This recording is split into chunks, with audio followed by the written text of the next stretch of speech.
Halo teman-teman semua, apa kabar? Semoga selalu sehat dan semangat tentunya. Nah, kali ini saya mau ajak teman-teman untuk ngobrol tentang isu yang lagi cukup panas di kawasan Asia Tenggara. Khususnya soal tuduhan Malaysia terhadap Indonesia dalam kasus sanksi FIFA kepada FAM. Saya tahu banyak dari teman-teman pasti sudah dengar kabarnya. Ada spekulasi, ada tuduhan, bahkan ada sentilan yang diarahkan langsung ke Indonesia.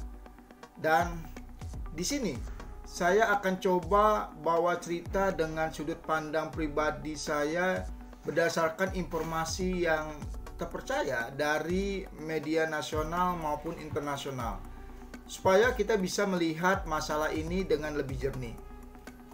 Semua berawal dari keputusan FIFA yang menjatuhkan sanksi berat kepada FAM, Federasi Sepak Bola Malaysia, karena dugaan pemalsuan dokumen 7 pemain naturalisasinya. Skandal ini langsung bikin geger bukan cuma di Malaysia, tapi juga sampai ke telinga publik sepak bola Asia Tenggara. Nah, yang bikin panas adalah munculnya komentar dari Tunku Ismail, putra mahkota Johor yang juga pemilik klub Johor Darul Tajim.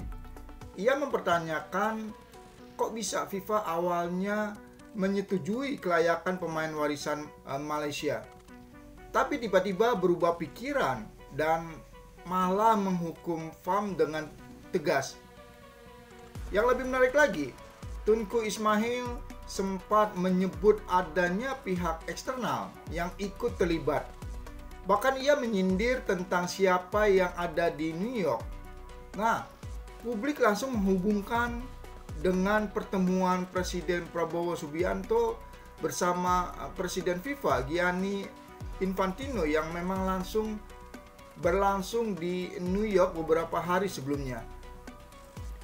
Kalimat ini memang nggak menyebut langsung nama Indonesia, tapi kalau kita baca antara baris-barisnya, jelas arah sindirannya ke sini. Publik Malaysia menafsirkan bahwa mungkin saja Indonesia ada hubungannya dengan perubahan sikap FIFA terhadap FAM. Spekulasi ini makin membesar karena di media sosial banyak fan Malaysia yang melempar tudingan ini ke Indonesia. Katanya Indonesia ingin menghambat kebangkitan Harimau Malaya yang sempat tampil meyakinkan di beberapa laga internasional. Di tengah ramainya isu ini, Erick Thohir sebagai Menpora sekaligus Ketua Umum PSSI akhirnya buka suara. Usai rapat dengar Komisi 10 di Gedung Parlemen Senayan, Erick menegaskan bahwa Indonesia sama sekali nggak ikut campur dalam urusan sanksi FIFA terhadap Malaysia. Menurut Erick, pertemuan Presiden Prabowo dengan Gianni Infantino murni membahas soal pembangunan sepak bola di Indonesia. Salah satunya adalah rencana pembentukan FIFA Academy di Indonesia. Program ini bakal menjadi sistem baru buat pembinaan usia dini.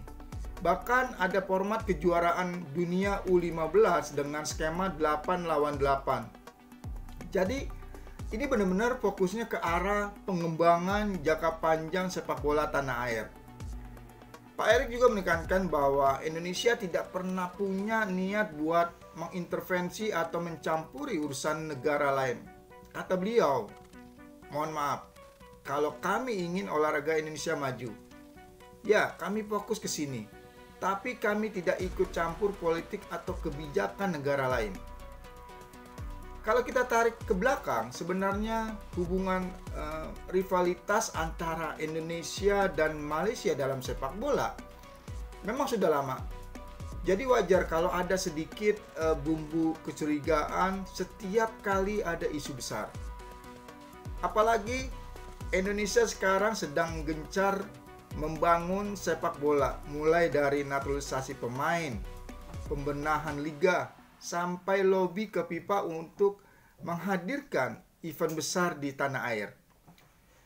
Hal ini mungkin bikin sebagian pihak di Malaysia merasa khawatir, apalagi di saat mereka sedang terkena masalah serius.